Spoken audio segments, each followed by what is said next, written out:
How's it going? Kevin Cleary here with not a knife video, but a discussion about knives. And this video is prompted by the fact that the CRKT High Jinx won at Blade Show for overall blade of the year. And I'll roll in some pictures of it here for you. And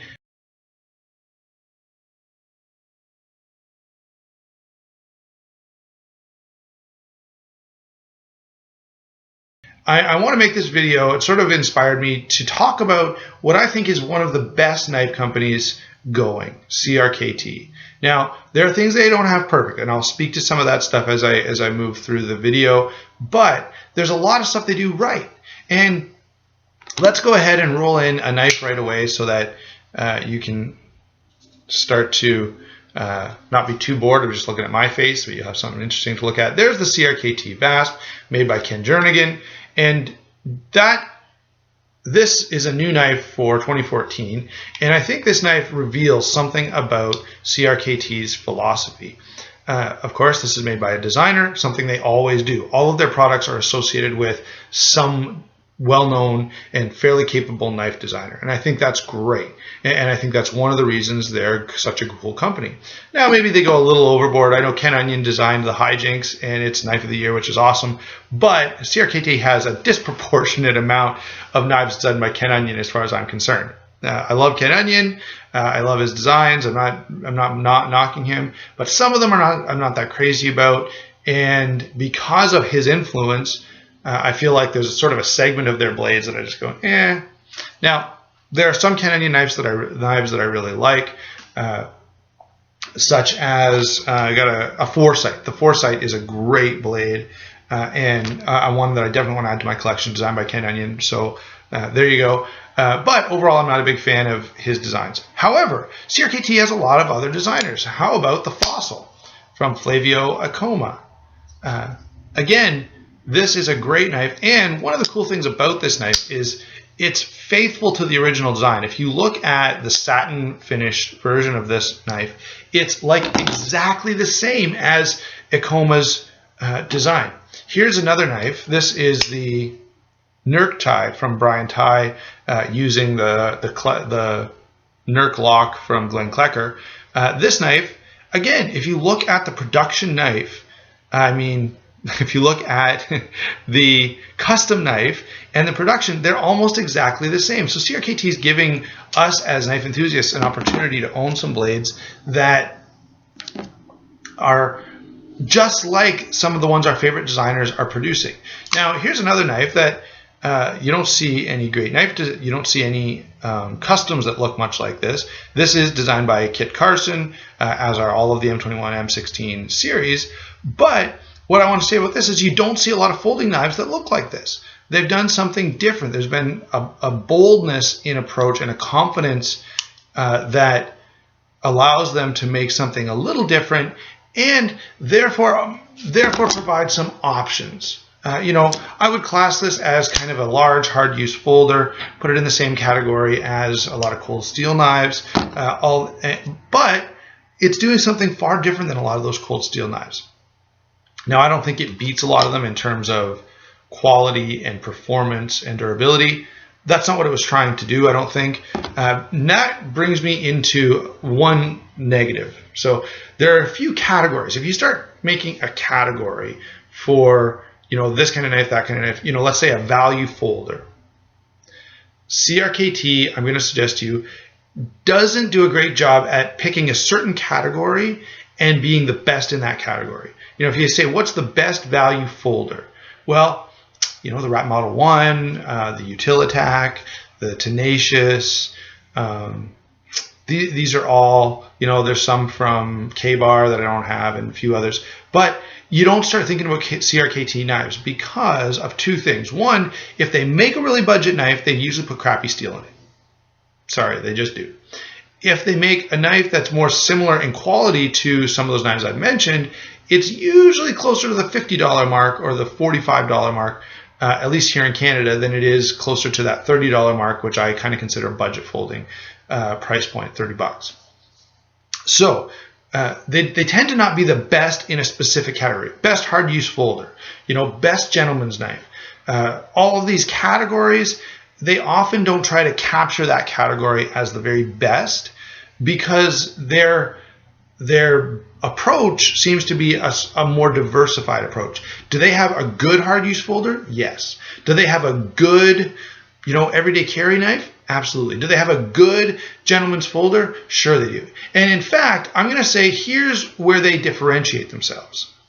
The Rat Model 1, okay, is a great everyday carry knife, but there's nothing compelling about it. It's just a pretty plain Jane knife. I would say this knife could be used in about the same way as a Rat Model 1, but it's so different. It's so cool. They've done something that other people are not necessarily doing. I'd say the Ontario Utilitac, to stick with Ontario, or how about the Spyderco Tenacious? Great everyday carry blade, right? Perfect.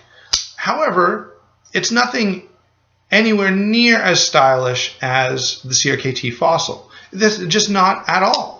And they're not trying to be. CRKT has said, we're going to do something that stands out. And I think they've achieved that in a lot of places. Here's a knife that really stands out. I would call this a large gentleman's folder. And so, yeah, could you buy my brain is, you could buy lots of stainless steel framed gentleman's folders. I would compare this in size and shape to the Cold Steel Code 4. It's a lockback, it's large, it's bigger than the Cold Steel Code 4. Osate steel, stainless steel handle, where the Code 4 is aluminum.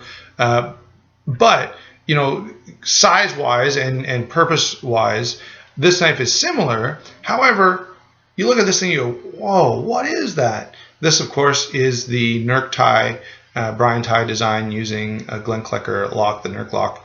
And this knife is just going to stand out a lot more. It's going to be a lot more compelling and interesting than the Cold Steel Code 4. By the way, the Code 4 is one of my favorite knives. I think it is possibly the most perfect EDC knife that is on the market right now.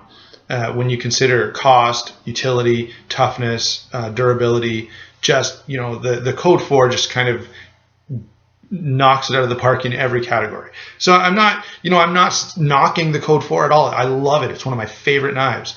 However, it's not as compelling. It's not as interesting as this guy is it? You start talking about a tactical knife. Well, there are lots. Almost any knife could be pushed into that tactical role. But the M16 SFG Special Forces takes it to the next level by having the dual Carson flippers. And so again, CRKT, maybe, would I suggest to you that this is the best tactical blade? Absolutely not. Would I suggest, though, that this is a pretty cool tactical blade? Sure, I would. And that's what I would say about almost every knife that CRKT offers. They just have these knives that are cool and compelling and different. And so, where some companies, they're just going to, produce a liner lock with G10 handles and a blade and assisted opening, and they're just going to do that over and over again in a bunch of different shapes with a gray coating on it. Okay, great. And the problem is, but if you've seen one, you've seen them all, right? You're not going to sell. I'm not going to buy 10 different Kershaws because they're so similar. I'm not going to buy 10 different cold steel knives because, again, it's just Osate steel put in a G10 handle in a slightly different shape all the time. I love those companies. I think they make fantastic knives, but it's sort of like pick the one that you like the best, and there you go. There's no reason to own, let's say, the AK-47, the Recon 1, and the Allotment. They're so similar. So when I talk about CRKT as a great company, possibly my favorite knife company, it's for two reasons. One, when I look down the road at the knives I want to add to my collection, a disproportionate amount of them are from CRKT. There are a lot of Benchmades on the list. There are a lot of Spydercos on the list. There are a lot of Kershaws on the list. I'm not saying that these companies suck or anything like that, but I just think that CRKT is taking a different approach, and it's an approach that I really find appealing to me. So, props to CRKT for winning Knife of the Year this year. I love the Hijinks. Would love to add it to my collection, although it is a little out of my price range, maybe a lot out of my price range, let's be honest. But I'm really glad they won, and I think they're doing some really cool stuff with a lot of different blades, and I can't wait to see what their new knives are for 2015. Watch out for my bank account balance. But anyway, love CRKT as a knife company. Got to be one of my favorites. I'll maybe make another video about a different company and make some comments about their philosophy and designs and stuff like that. But for now, I'm going to quit and just say I really like CRKT. I think they're doing a great thing by giving some variation to the industry, by giving knife enthusiasts some options and showing them something different, that every knife does not need to be a black G10 with a liner lock and a blade that comes in black coated, plain edge, or serrated. I just think it's cool that they're making some different options. That's my take on CRKT. That's why I like them. That's why I'm glad they won Knife of the Year this year at Blade Show.